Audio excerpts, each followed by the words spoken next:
Ang tulong natin ay nasa pangalan ng Panginoon. Siya ang lumikha ng langit at lupa. Ating ipahayag ang ating mga kasalanan sa Diyos. Ang ating Diyos ay Diyos na mahabagin at mapagpatawad.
Mapalad ang tao na pinatawad na yaong kasalanan at nalimot na rin ang kanyang nagawang mga pagsalangsang. Mapalad ang taong sa harap ng Panginoon ay di na pinararatangan ng kasalanan, dahilan sa siya ay hindi nanlilinlang. Nung hindi ko pa naipapahayag yaring kasalanan, sa buong maghapon ako'y nananangis sa matinding lumbay. Sa araw at gabi, bigat ng kamay mo ang nararamdaman, ano pa't wala nang nalalabi akong lakas sa katawan. Hamog ang kaparis na dagling na tuyo sa sikat ng araw. Ako ay lumapit sa iyong harapan at salay inamin. Ang aking nagawang mga pagsalansang di ko inilihim. Pinagpasyahan ko ang lahat ng ito sa iyo'y idaing at aking natamo ang iyong patawad sa sala kong angking. Mga minamahal, sinasabi sa unang Juan 1:9, kung ipinapahayag natin ang ating mga kasalanan, maaasahan nating ipatatawad sa atin ng Diyos ang mga ito at lilinisin tayo sa lahat ng ating kasamaan sapagkat siya'y tapat at matuwid. Salamat sa iyo, O Diyos. Pinatunayan mo ang iyong pag-ibig sa amin nang si Kristo ay mamatay para sa amin noong kami mga makasalanan pa. Ngayon ay buksan mo ang aming mga labi at kami ay magpupuri sa iyo.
Genesis 2:21 hanggang 24. Pinatulog ng mahimbing ng Panginoong Diyos ang lalaki, at habang siya'y natutulog, kinuha niya ang isa sa kanyang mga tadyang at pinaghilom ang laman sa lugar na iyon. At ang tadyang na kinuha ng Panginoong Diyos sa lalaki ay ginawang isang babae at dinala siya sa lalaki. At sinabi ng lalaki, sa wakas ito'y buto ng aking mga buto at laman ng aking laman. Siya'y tatawaging babae sapagkat sa lalaki siya kinuha. Kaya't iniiwan ng lalaki ang kanyang ama at ang kanyang ina at pumipisan sa kanyang asawa at sila'y nagiging isang laman. Ang nababagay na katuwang. Dahil ang mga hayop ay hindi katuwang na nababagay sa tao, nilikha ng Diyos ang babae mula sa tadyang ng lalaki. Sinabi ng lalaki, Sa wakas, ito'y buto ng aking mga buto at laman ng aking laman.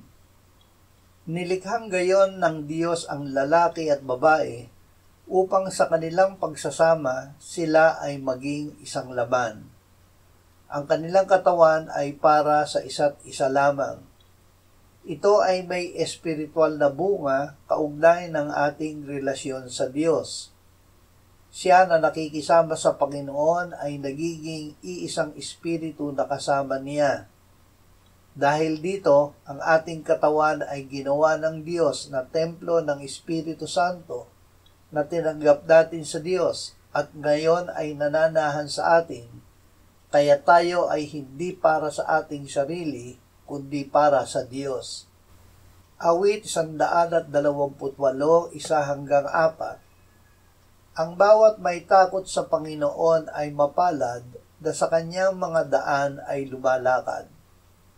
Kakainin mo ang bunga ng paggawa ng iyong mga kamay. Ikaw ay magiging masaya at ito'y magiging mabuti sa iyo. Ang asawa mo'y magiging gaya ng mabungang puno ng ubas sa loob ng iyong tahanan. Ang mga anak mo'y magiging gaya ng mga puno ng olibo sa palibot ng iyong hapagkainan. Narito, ang taong may takot sa Panginoon ay pagpapalain ng ganito. Upang magpakarami. Nilikha ng Diyos ang lalaki at babae upang magkaroon ng mga anak na bibigyan ng Diyos ng kalikasang gaya nila na kalarawan ng Diyos. Tinitiyak sa mga may takot sa Panginoon na lumalakad sa daan ng Panginoon na sila ay kanyang pagpapalain ng kasaganaan sa buhay kasama ang kanilang asawa at mga anak. Hebreo 2:10-13. Nararapat na ang Diyos na para sa Kanya at sa pamamagitan niya ay nagkaroon ng lahat ng mga bagay sa pagdadala ng maraming anak tungo sa kaluwalhatian ay gawing sakdal ang tagapagtatag ng kanilang kaligtasan sa pamamagitan ng mga pagdurusa. Sapagkat ang gumagawang banal at ang mga ginawang banal ay pawang nagmula sa isa. Dahil dito'y hindi nahihiya si Jesus na tawagin silang mga kapatid, na sinasabi, ipahahayag ko ang iyong pangalan sa aking mga kapatid, sa gitna ng kapulungan ay aawitan kita ng mga himno, at muli ilalaga ko ang aking pagtitiwala sa Kanya. At muli narito ako at ang mga anak na ibinigay sa akin ng Diyos. Banal na pawang nagmula sa Diyos. Ang lahat ay nagkasala at hindi nakaabot sa kaluwalhatian ng Diyos. Upang ibalik ang tao sa kalikasang nawala sa Kanya, ibinigay ng Diyos bilang kaloob si Kristo Jesus. Siya ang inialay ng Diyos na handog na pantubos sa pamamagitan ng Kanyang dugo na tinatanggap sa pamamagitan ng pananampalataya. Hindi ikinahiya ni Jesus na tayo ay tawagin niyang mga kapatid dahil ipinahayag niya ang pangalan ng Ama sa atin.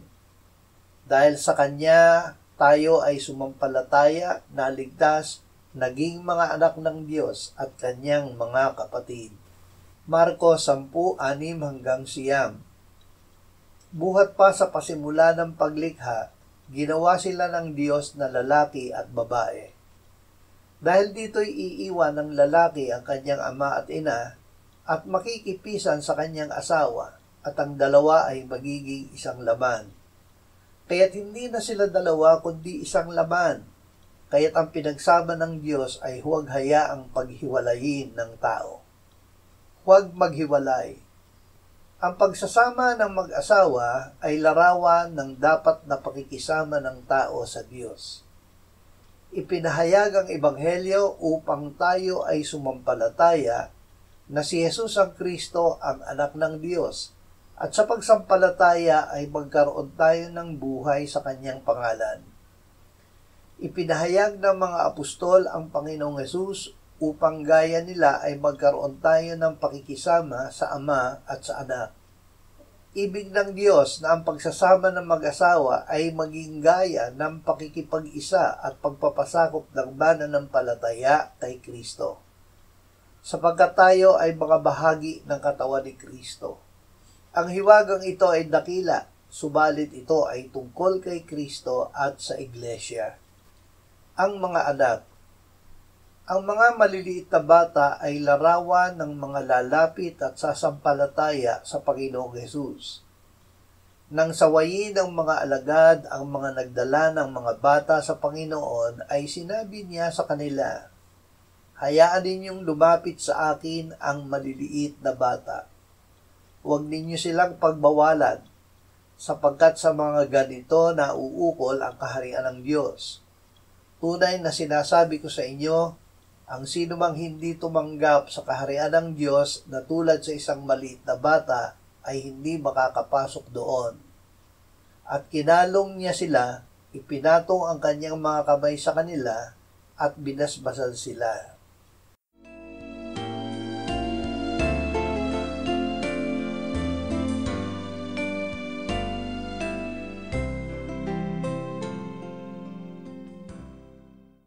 Manalangin tayo. Panginoong Hesus, sinabi mo, "Malibang kainin ninyo ang laman ng anak ng tao at inumin ang kanyang dugo, kayo ay walang buhay sa inyo. Ang sino mang kumakain ng aking laman at umiinom ng aking dugo ay may buhay na walang hanggan, at akin siyang muling bubuhayin sa huling araw. Sapagkat ang aking laman ay tunay na pagkain at ang aking dugo ay tunay na inumin. Siya na kumakain ng aking laman at umiinom ng aking dugo ay nananahan sa akin at ako sa kanya. Kung paanong buhay ang Ama na nagsugo sa akin at ako ay nabubuhay sa pamamagitan ng Ama, gayon din siya na kumakain sa akin, siya man ay mabubuhay sa pamamagitan ko." Panginoong Hesus, aming tagapagligtas, tinatanggap ka namin sa oras na ito bilang aming tinapay ng buhay. Tinatanggap namin ang iyong katawan na ipinako sa krus, namatay, inilibing, binuhay na muli, at iniakyat ng Ama sa kanyang kanan sa langit bilang aming tunay na pagkain. Tinatanggap namin ang iyong dugo na nabuhos sa ipagpapatawad ng aming kasalanan bilang aming tunay na inumin. Manahan at mabuhay ka sa amin upang kami ay mamuhay sa pamamagitan mo kung paanong ikaw ay namuhay sa pamamagitan ng Ama. Salamat, Ama, sapagkat dahil kay Kristo, kami ngayon ay nakapamumuhay kasama mo kaisa ng Espiritu Santo. Sa iyo ang lahat ng kaluwalhatian, ngayon at magpakailanman. Amen.